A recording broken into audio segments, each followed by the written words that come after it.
Hello guys, I am Ankit Sharma and welcome back to our channel Commerce Shining Star।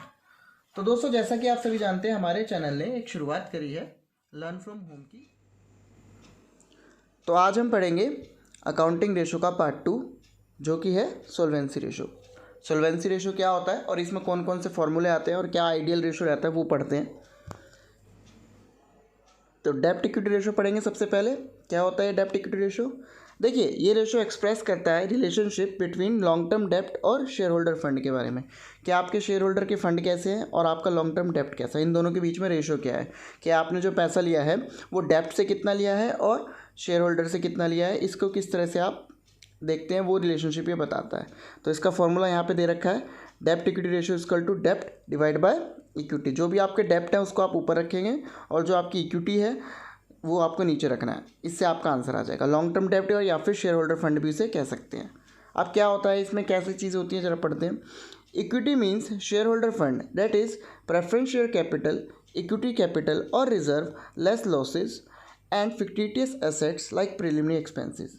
हम equity share holder fund में वो चीज़ें लेते हैं जैसे शेयर होल्डर हो गए, आपके प्रेफरेंस शेयर्स हो गए, इक्विटी शेयर्स हो गए, रिजर्व हो गए, लेकिन माइनस करेंगे उसमें से जो लॉस है या फिर फिक्टिटियस एसेट होती है जैसे कि प्रिलिमिनरी एक्सपेंसेस। इनको माइनस करने के बाद जो रिजर्व आएगा वो भी इसमें आता है। अगला है डेब्ट equity ratio 2:1 usually considered favourable. ये माना जाता है अगर आपका 2:1 रेशो है तो आपका कंसीडर मान जाएगा कि ये फेवरेबल है। ठीक है जी, ये हो गया आपका डेब्ट इक्विटी रेशो। इसको देखिए वैसे भी याद कर सकते हैं, डेब्ट और इक्विटी को हम एक नए तरीके से भी याद कर सकते हैं। ये तो हो गया कि जो यहाँ पे लिखा हुआ है। एक तरीका ये भी है इसका फॉर्मूला याद करने का, जो चीज़ पहले है वो ऊपर आएगी, जो बाद में है उसको हमने नीचे लिख दिया। डेब्ट ऊपर लिख दिया और इक्विटी नीचे लिख दिया, तो डेब्ट इक्विटी रेशो यहाँ से भी आप समझ सकते हैं। ये काफ़ी काम आने वाला है ये चीज़। अब आगे देखिए, टोटल एसेट टू डेब्ट रेशो। अब ये क्या कहता है, यहाँ पे ही वही चीज़ करेंगे। वहाँ पे हम शेयर होल्डर से कंपेयर कर रहे थे या फिर शेयर से कंपेयर कर रहे थे, यहाँ पे हम करेंगे टोटल एसेट से। तो ये क्या कहता है, this ratio is a variation of डेब्ट इक्विटी रेशो। जैसा कि हमने कहा ये एक तरह की वेरिएशन है डेब्ट इक्विटी रेशो की ही। गिव्स द सेम इंडिकेशन, ये भी हमें इंडिकेशन देता है डेब्ट इक्विटी रेशो के जैसे ही, लेकिन total asset are express in relation to long term डेब्ट। यहाँ पे हम एक्सप्रेस जो करते हैं वो किसके साथ करते हैं रिलेशन, टोटल एसेट के साथ। वहाँ पे हमने किसके साथ किया था, शेयर्स के साथ। ये फ़र्क है बस इसमें। अब इसका फॉर्मूला क्या कहता है, टोटल एसेट टू डेब्ट ratio is total asset divided by डेब्ट या फिर total asset divided by long term डेब्ट। इसको भी अगर हम उस ट्रिक से याद कर सकते हैं कि टोटल एसेट यहाँ पे पहले है और डेब्ट बाद में है, तो टोटल एसेट हमने ऊपर ले लिया और डेब्ट नीचे। जो पहले आया वो ऊपर और जो बाद में आया वो नीचे। इससे क्या होगा, अगर हम बाई चांस भूल भी जाते हैं तो हम इससे क्लिक कर सकते हैं कि भाई टोटल एसेट टू डेब्ट में क्या था कि टोटल एसेट पहले आया था तो वो ऊपर होगा। तो इस तरह से आप टोटल एसेट डिवाइड बाय डेब्ट कर सकते हो। ये भी एक बहुत अच्छा तरीका है। अगला है इसका रेशो कितना होता है। देखिए, इसका रेशो 1:1 भी चल सकता है और 2:1 भी चल सकता है। Total asset include fixed as well as current asset. Total asset की बात की जाएगी तो सारी एसेट आएंगी उसमें, चाहे वो फिक्स्ड हो चाहे वो करंट हो। However it does not include fictitious asset and debit balance of profit and loss account. ये दोनों चीज़ हम इसमें से निकाल देंगे, एक फिक्टिटियस एसेट्स और एक profit and loss account. Clear, ये भी बड़ा सिंपल है। यहाँ भी हमें पता चल गया तीन चीज़, क्या कि इसका फॉर्मूला क्या है और इसका आइडियल रेशो क्या है और इसमें क्या क्या चीज़ें नहीं आती। बस ये ध्यान रखने वाली चीज़ है। कल को क्वेश्चन बन के आएगा तो तीनों में से बन के आएगा।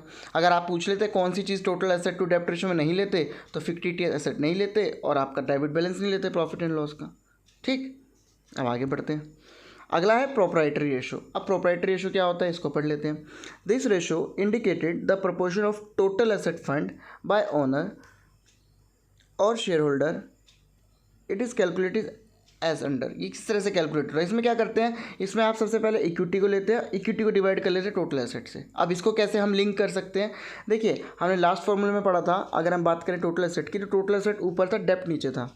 अब हम क्या करते हैं, जो हमने दो फार्मूले पढ़े हैं हम उससे लिंक कर सकते हैं पहले दो फार्मूले से। एक फार्मूले में इक्विटी ऊपर था, एक में टोटल एसेट ऊपर था। अब यहाँ पे हमें रिलेशनशिप इक्विटी और टोटल एसेट का बताना है, तो इक्विटी ऊपर आ गया और टोटल एसेट नीचे आ गया। यहाँ पे हम डेब्ट को इग्नोर कर देंगे क्योंकि डेब्ट हमें यहाँ पे लेना ही नहीं है, हमें रिलेशन देखना है इक्विटी और टोटल एसेट के बीच में।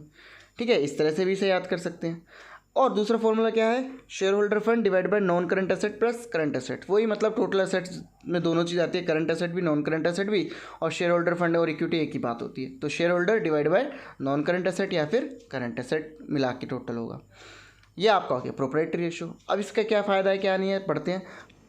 क्या बताता है ये ratio? This ratio show the extent to which share holder on the business. ये हमें बताता है कि शेयर होल्डर के पास कितना एक्सटेंट तक हमारा बिजनेस है, कितने परसेंट मालिक जो है वो शेयर होल्डर है हमारे बिजनेस के, ये मत बताता है हमें। अब ये क्या इंडिकेट करता है, इसका कैसे मानते हैं, कौन सा रेशो उसका सही रहेगा, तो पढ़ते हैं। A high ratio indicate adequate safety for creditor. अगर ये रेशो हमारा हाई रहेगा तो यानी हमारे क्रेडिटर के लिए सेफ्टी रहेगी, एडिक्वेट सेफ्टी। क्लियर। अब आता है आपका इंटरेस्ट कवरेज रेशो। क्या होता है interest coverage ratio? This ratio is also termed as डेप्ट सर्विस रेशो। इसका दूसरा नाम भी है इंटरेस्ट का, डेप्ट service ratio. This ratio is calculated by dividing the profit before charging interest and income tax by fix interest. मतलब आपका जो भी प्रॉफिट हुआ है टैक्स से पहले या फिर ब्याज से पहले, उसको हम जब डिवाइड कर देंगे फिक्स इंटरेस्ट, जितना आपका फिक्स्ड है कि इतना तो देना ही देना है इंटरेस्ट, उससे जब डिवाइड कर देंगे तो हमें पता चल जाएगा कि हमारा इंटरेस्ट कवरेज रेशो कितना है। ये क्या बताता है? ये it measures degree of protection creditor have from default on payment of interest by the company. मतलब ये हमें बताता है कि कितनी प्रोटेक्शन है क्रेडिटर को, जो डिफ़ॉल्ट पेमेंट कंपनी करेगी कि नहीं करेगी। मतलब इससे पता चलता है कि कंपनी कितना डिफ़ॉल्ट कर सकती है। क्या कोई कंपनी की पेमेंट में डिफ़ॉल्ट तो नहीं होगा, क्योंकि अगर इंटरेस्ट कवरेज रेशो पता होगा तो पता चल जाएगा कंपनी को कितना ब्याज देना और क्या रेशो है। उस अकॉर्डिंग हम अंदाज़ा लगा सकते हैं कि क्रेडिटर की पेमेंट कितनी जल्दी वो कर सकती है, कि डिफ़ॉल्ट पेमेंट होगी कि नहीं होगी, ये चीज़ होगी इसमें। इट डिटरमाइन द डेप्ट service capacity of the business. वही चीज़ हम बोल रहे हैं कि ये बताती है कि कंपनी कितना उधार ले सकती है और कितना उधार चुका सकती है। उस बारे में हम बात करेंगे तो इंटरेस्ट कवरेज रेशो निकालेंगे। इस तरह से हमारे सारे फॉर्मूले क्लियर हो गए। अब हम बात करते हैं डिफरेंस, जो हमने इससे पहले पढ़ा था लिक्विडिटी रेशो और इस बार पढ़ा है सॉल्वेंसी रेशो, इन दोनों के बीच में। देखिए बहुत सिंपल पॉइंट्स हैं, इजीली हम इसको फटाफट रिवाइज करना चाहें तो रिवाइज भी कर सकते हैं। पहले एक बार डिफरेंस ले लेते हैं, उसके बाद अगर समय बचा तो हम एक बार फटाफट रिवाइज कर देंगे। देखिए लिक्विडिटी रेशो क्या है, सॉल्वेंसी रेशो क्या है, दोनों के दोनों टूल हैं जो इन्वेस्टर यूज़ करता है देखने के लिए कि कितने हम इन्वेस्टमेंट कर सकते हैं, कहाँ इन्वेस्टमेंट कर सकते हैं। बस फ़र्क क्या है, सॉल्वेंसी रेशो की जब भी बात की जाएगी ये फाइनेंशियल ऑब्लिगेशंस बताएगा, किसमें, बोथ लॉन्ग टर्म और शॉर्ट टर्म दोनों में बताएगा। और बात करें लिक्विडिटी की तो ये सिर्फ फोकस करेगा शॉर्ट टर्म डेप्ट और ऑब्लिगेशंस पे। ठीक है, मतलब हम जब सॉल्वेंसी रेशो की बात करेंगे तो हम लॉन्ग टर्म और शॉर्ट टर्म दोनों की बात करेंगे। जब हम लिक्विडिटी की बात करेंगे तो सिर्फ और सिर्फ शॉर्ट टर्म की बात करेंगे और करंट एसेट्स की बात करेंगे, ये बताता है हमें। ठीक, ये इनका मेन डिफरेंस होता है। इस तरह से हमारा जो आज की वीडियो कंप्लीट हो गई। अब अगर एक बार रिवाइज करना है तो फटाफट हम इसको शुरू से ले लेते हैं।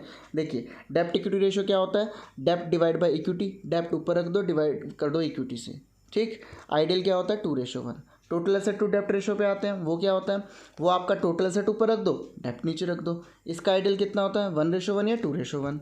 इसका प्रोप्राइटरी आता है तीसरा रेशो, जो इक्विटी और टोटल एसेट, यानी पहले दो फॉर्मूले के ऊपर ऊपर वाले ले लिए, इक्विटी और टोटल एसेट, उसको डिवाइड कर दिया इक्विटी बाय टोटल एसेट। पता चल जाएगा कि आपके पास कितने इक्विटी है और कितनी टोटल एसेट है, उसको डिवाइड करके पता चल जाएगा।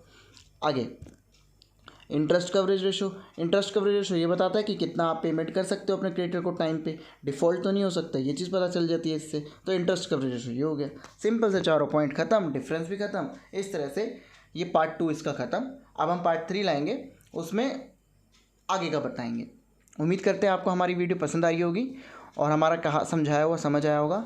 अगर आपको वीडियो पसंद आई है, समझाया हुआ समझ आया है, तो इसे लाइक करें, शेयर करें और हमारे चैनल को सब्सक्राइब करना ना भूलें।